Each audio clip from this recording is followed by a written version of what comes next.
Hey guys, I believe that I've just faced an injustice. How can I accept being mistreated by a person just because they're older? Surely that's messed up. I've always believed that just because a person is older does not mean they automatically have my respect. Respect is earned, and I am no liberty to offer it to someone who does not deserve it. Before I tell you what happened, let me give you some context. I'm 19 female and have been living with my father all my life. My mother passed away 10 years ago, and my dad only moved on 3 years back. He fell in love with Gail, who works in cybersecurity, and she has an older daughter, Serena, who does not live with her anymore. I had a pretty cordial relationship with Gail until recently, when Dad told me that they were expecting a child. I was extremely surprised because I didn't think that my father would want another kid. Despite my shock, I was supportive and expressed my happiness for him. It's been 10 years since my mother passed, and I can't expect him to mourn her forever.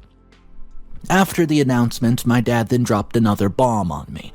He told me that he was getting married to Gail shortly after she gave birth, and Gail was moving in with us.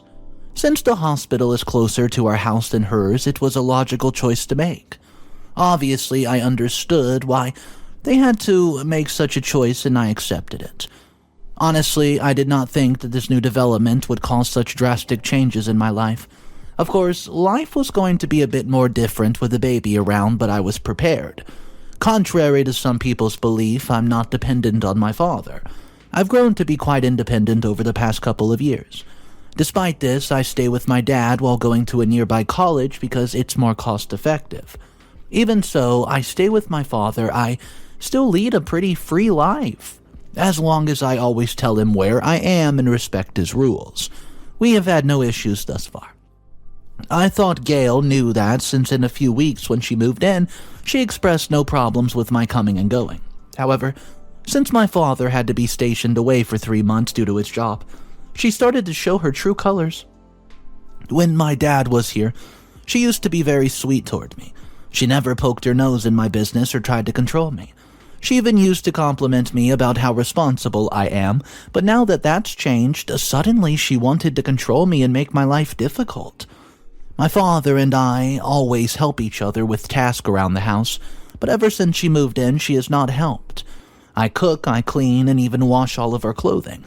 All she and Serena do is eat, watch reality TV, and order me around. This is not fair, and I've changed my mind about accepting her as my stepmom. My refusal to respect my stepmother was now landing me in trouble. She and her daughter are convinced that I'm trying to stress her out so that she can miscarry. That's not the case at all, but I cannot get them to see my point of view. I've been trying to get along with them ever since they moved in, but they've been making it quite impossible for my own peace and sanity. I left the house for a couple of days just to cool off. Unfortunately, my attempt at cooling off had the opposite result. She's become even ruder toward me, and I cannot tell my dad. You know, due to the nature of his job, he's never on his phone, and besides, he's gone for 3 months. Telling him that I was not going along with his fiancée was just going to stress him for no reason. Instead of stressing my dad, I decided to just leave for a couple of days, but unfortunately, when I came back, Gail was fuming. She told me that she was worried sick about me and had no idea what to tell my father. In response, I asked her when she started caring about me. When she's not making my life hell, she's pretty much just ignoring me. She only pays attention to her daughter. Yes, her daughter moved in with us, even though she had not been staying with Gail for a while. When my dad had to go, Gail suggested that her daughter moved in. She claimed that due to my busy schedule, I would not be able to help her much. It made sense to her for Serena to take on the role. My father said it was a fantastic idea and agreed with her. I was okay with my soon-to-be stepsister moving in until I got to know her. She's the most spoiled brat I've ever met in my life. Ever since she moved in, we've had to change so many things around the house, from the food to the cleaning products and even the fabric softener. She claims to have all of these allergies and preferences, and Gail supports her. You know, in the beginning, I tried to speak out, but Gail shut me up. She told me that I was being inhospitable towards my stepsister.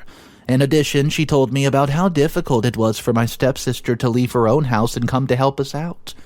To top it off, she said Serena was actually doing me a favor because I was the one supposed to be helping Gail out. I responded to the respectfulness, and I had no obligation to help her, and she chose to get pregnant, not me. She lost it, called me cruel, and then started crying while claiming that I bullied her. When we had our weekly call with Father, she brought it up. Dad tried to mediate the situation, but I could tell that he was stressed out, so I ended up apologizing because I didn't want to stress my father, but deep down I was fuming. Clearly, she knew how to use emotions to get what she wanted. Well, to make matters worse, she told me that I had to give up my room for Serena. Apparently, Serena suffers from claustrophobia, and the guest room is too small for her. In contrast, I have a pretty spacious room that has everything that I need. I've spent many years of decoration of my room and making it suitable for me. Outside of school, my room has become a sanctuary away from Gail. It's a place that she cannot breach and get to me, and asking me to give it up is ridiculous. I think she knows this, which is why she decides to take it away from me. When Gail suggested this, she stated Serena's claustrophobia as the main reason. She also talked about how I'm hardly at the house anyways. She promised that I would get my room back as soon as Serena moved out, and painted it to be such a small deal. Of course, I was against it. I put my foot down and told her that I was not going to leave my room. This led to a screaming match where she got emotional again, to the point where she stopped eating. Serena started giving me a dirty look and blamed me for her mother's condition.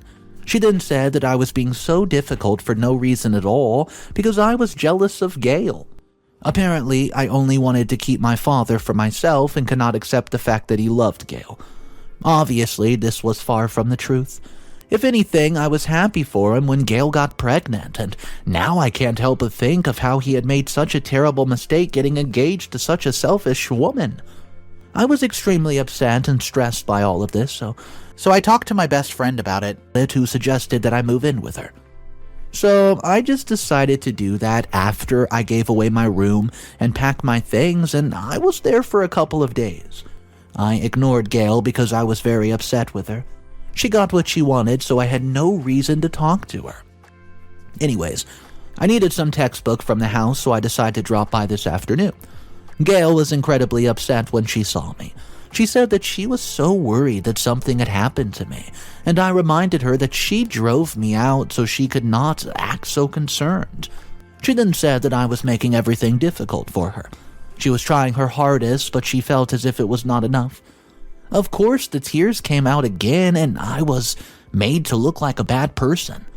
Serena chimed in and said that I did not have to move out. She felt as if I was being petty by giving her my room, etc. Gail then asked if I could just stay at the house. She did not feel comfortable having me out of the house, instead entrusted her with my safety. I decided to sleep at the house tonight, but I'm considering going back to my friend's house tomorrow. I can't stand to be around Gail and Serena. They bring out the worst in me, and I can't do this for 2 more months. I will go insane. My anxiety is at its peak right now. Not knowing what the woman will do is next is just causing me to have heart palpitations. On the other hand, I fear that she'll create drama if I do not move back in. Guys, what should I do? Should I go back to my friend's house tomorrow and stay till my father comes back? What's up, everybody? Looks like we have a nightmare story about a stepmother. Well, guys, there's multiple updates for this. The first update come out a month later. Let's go ahead and jump into that, and if you're not subscribed, take a second. Hit that subscribe button, guys. Update number 1. Hey, it's been a month since I had that big fight with my stepmom. I thought about it and decided to stay, but soon I regretted that decision. The only reason I decided to stay is because Gail threatened to not give me money for my anxiety medicine. Unfortunately, insurance only covers part of the cost for the specific med that I'm on. I especially need them right now because school is so stressful. If I don't have them, I'll suffer from crippling anxiety, and she knows it. I can be so anxious that I'm unable to move all day and stick in my room. She has my dad's card, so she can decide not to pay for them anytime. I have no extra money right now, as all the money from my part-time job goes to my school expenses and basic needs. This is why my father has been paying for it since I was diagnosed with anxiety. And I really need my medications right now, guys. The woman knows this, and I absolutely hate her for this. I decided to stay after thinking about things, and I figured that I could just focus on school and my part-time job until my father came back. Unfortunately, the stepmother from hell was not having it. She started to be quite restrictive in my movements because of reports of young girls going missing all over the country. Gail attempted to use this to install fear in me because I would not want to have that happen to me. Because of that, she set a curfew. I have not had a curfew since I was 18.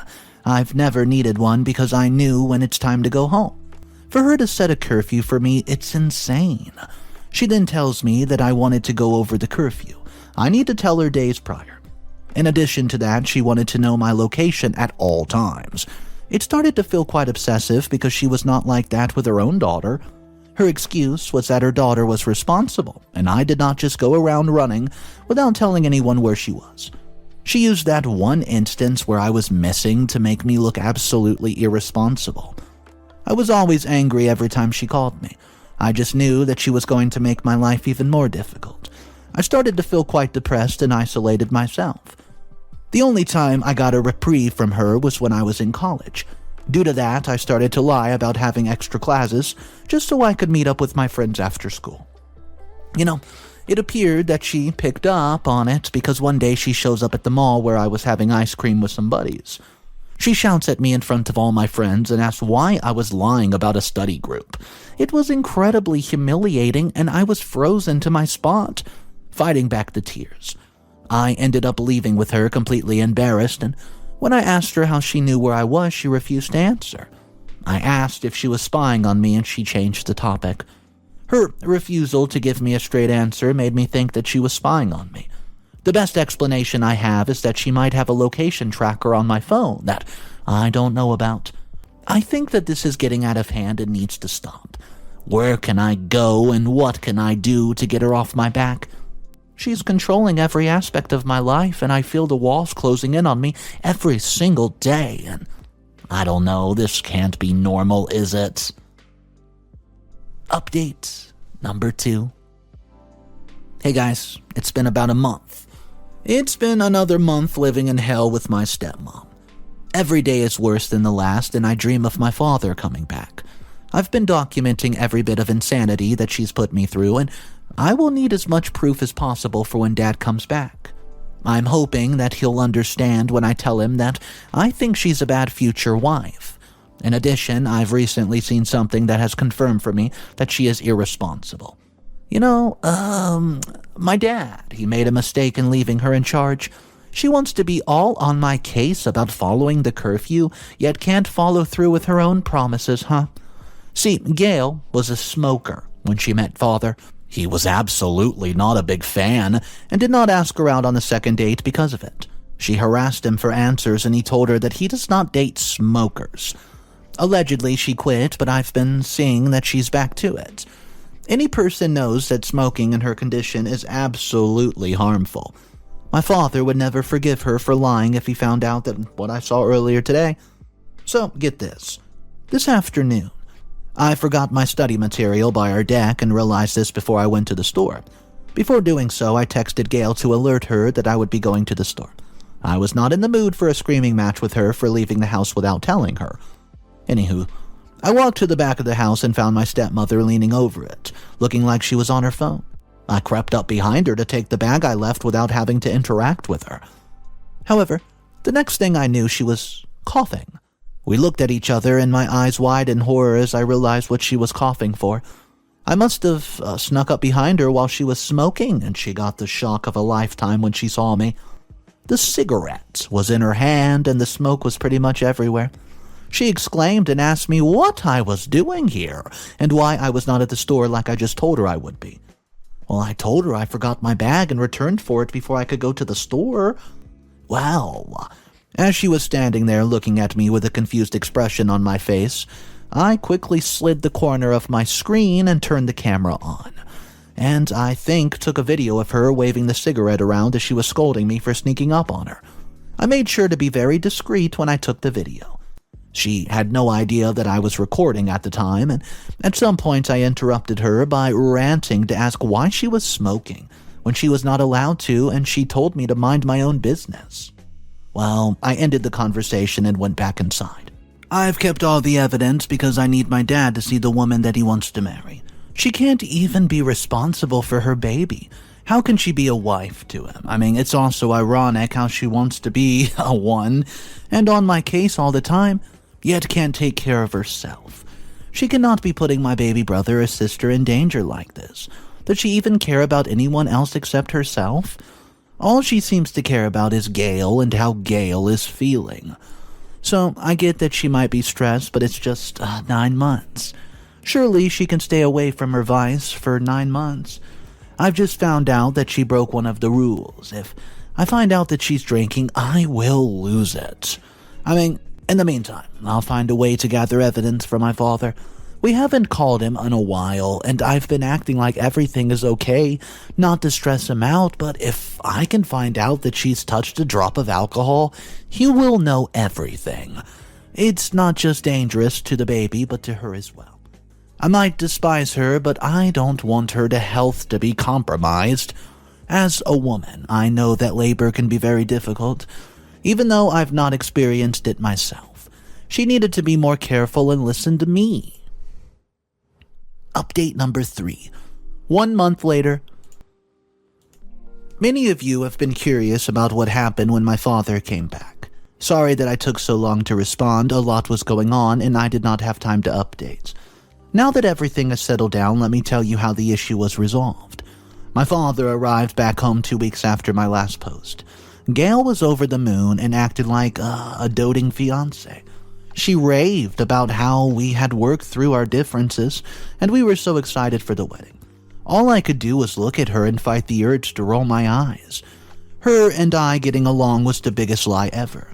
Anyways, I allowed my father to sleep off the jet lag and then followed the day I asked him if we could speak privately.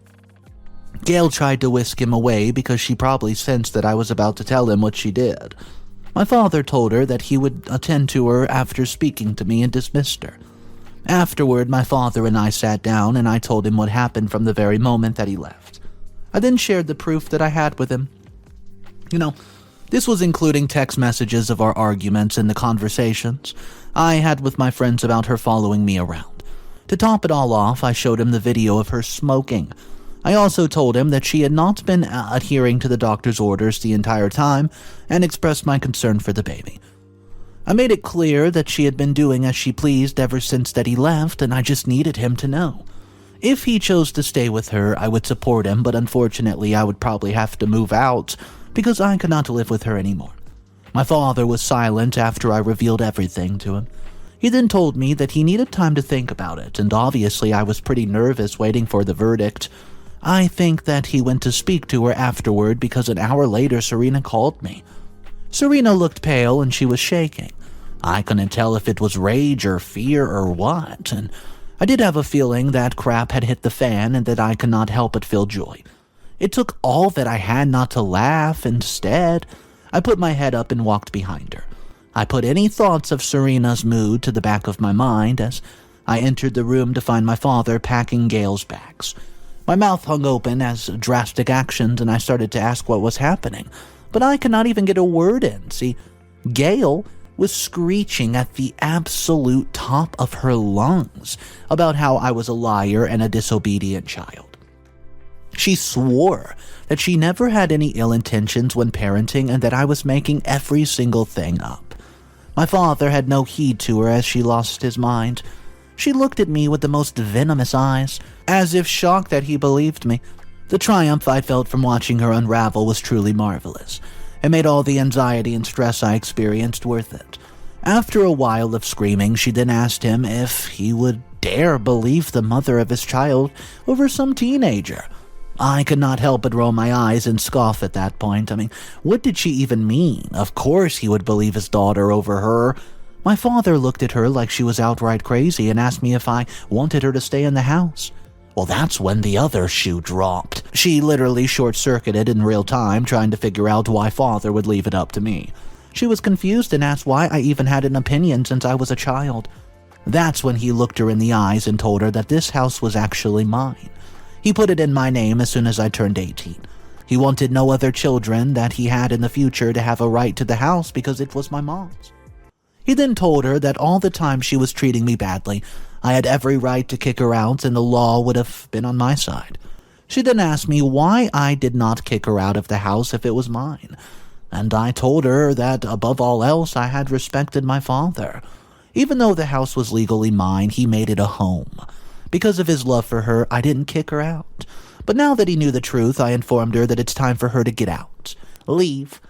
As you can imagine, she was fumbling for words. She could not believe that at all this time I had the power to kick her out. Since she was running out of options, she attempted one last thing without any shame. She tried to change her tune and blamed the pregnancy hormone, and pretended as if she could do much better. Well, furthermore, she suggested family counseling so that we could fix everything. She said surely I would not kick my little brother's room, too. My dad then interrupted and told her to get the hell out of here. He then dared her to even try to separate him from his child because he would bring the full arm of the law against her. Well, Gail dared him to do so and told him that he made the biggest mistake of his life because she was not going to allow him to see his kid. With that, she and Serena packed their bags and left. I can never forget the look of resentment on her face, and she was forced to leave my home. As soon as they left, my dad got in touch with his lawyer so that they could figure out a plan to get custody of my little brother. For over the past few days, I've been helping him with the little information that I have. He wants to argue that she's not a fit mother to raise a kid. Hopefully, my testimony will help to strengthen the case. I'll keep you guys updated on the outcome. Final updates, a year later. Hey guys, it's been almost a year and I'm here with the final update. Before I give you it, I just wanted to thank you for the support. You know, these past months have been without my father. They're very difficult. It was an emotional roller coaster, and I hated that I lived with that woman for all that time. The fact that I could not tell my father made it so much difficult, but he did express that he wished that I had told him about what was happening during the first few calls that we had. I expressed that I knew the difficulty of his job and did not want to make things worse on his mental state. He was a very demanding person of a stressful job, and that's the first time that he's been able to get away for so long. He spoke for months about how excited he was for the project, and I knew that as soon as I said something to him, he was going to find a way to come back. I hope that answers the questions that some of you guys had about why I didn't tell him sooner. Well, with that out of the way, let's discuss my little brother. Yes, I have a little brother now who's 5 months old. My dad sued for custody shortly after he was born. He used her negligence during the pregnancy as a result, and the case has been going on before my brother was born, but it was put on hold because she was now in the final term. The judge decides to grant 60-40 custody. She would have him 60% of the time and my father would have him 40%, but only after he was 6 months old. He had not passed the 6-month mark, but due to recent events, he is staying with us. See, Gail's neighbor called Child Protective Services, CPS, on her some weeks ago. Apparently, the child had been crying for hours nonstop. CPS investigated and found out that the child was so hungry. She, on the other hand, was passed out and appeared to have been drinking a lot. Her neighbors attested to the fact that she had done this multiple times. The court ruled in my father's favor, and this time, because she had caused the child to have malnutrition, my little brother had to stay in the hospital for a couple days until he got back to a healthy weight. You know, right after that, he was handed over to my father and me. I couldn't have asked for a better outcome. She's not going to get married to my father, and she won't be in my brother's life. She can ruin life without affecting us. What she needs to focus on is keeping her job. According to various sources, she's been coming to work drunk as a skunk and has been suspended. There's a 90% chance of her losing her job after that, but clearly she's not taken the changes in her life well. But who can she even blame but herself? Not that I care about who she blames, because, well, who gives a crap about her? Anyways, that's it from my side. Thank you for making it up to here this far.